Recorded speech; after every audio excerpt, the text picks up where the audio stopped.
May joke sana ako sa'yo. Kaso, huwag na lang. Baka kasi sa akin ka sumaya.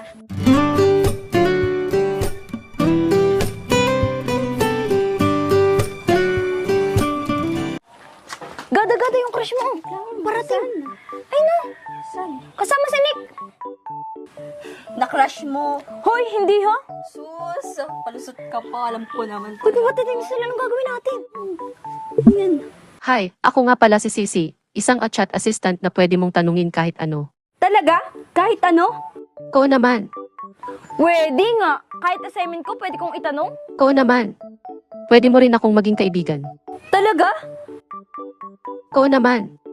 Bilang isang AI, hindi ako isang tunay na tao, pero handa akong maging iyong kaibigan dito sa chat. Ay, ang sweet naman ni Sisi. Rico, nandiyan na sila. Anong gagawin natin? Bakit hindi natin itanong kay Sisi? Sabi niya, di ba, kahit ano, pwede nating itanong sa kanya? Oo nga no. Sisi, anong gagawin ko kapag papalapit na ang crush ko tapos kinakabahan ako? Kapag papalapit na ang iyong crush at kinakabahan ka, narito ang ilang mga tips na maaaring makatulong sa iyo.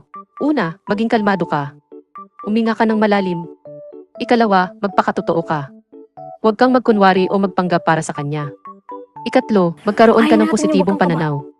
Ikaapat, mag-enjoy, hindi dapat maging stress ang pakikipag-usap kay crush.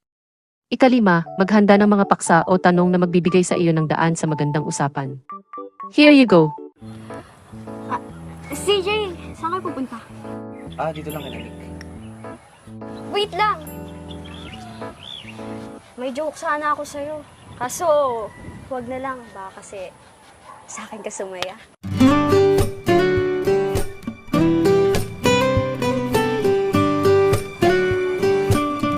Nick! Nagtataka talaga ako. Sa laki mong yan, nagkasya ka sa puso ko.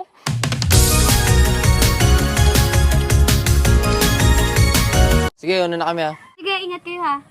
Naintindahan naman namin na pagod kayo. Kakatakbo sa isip namin.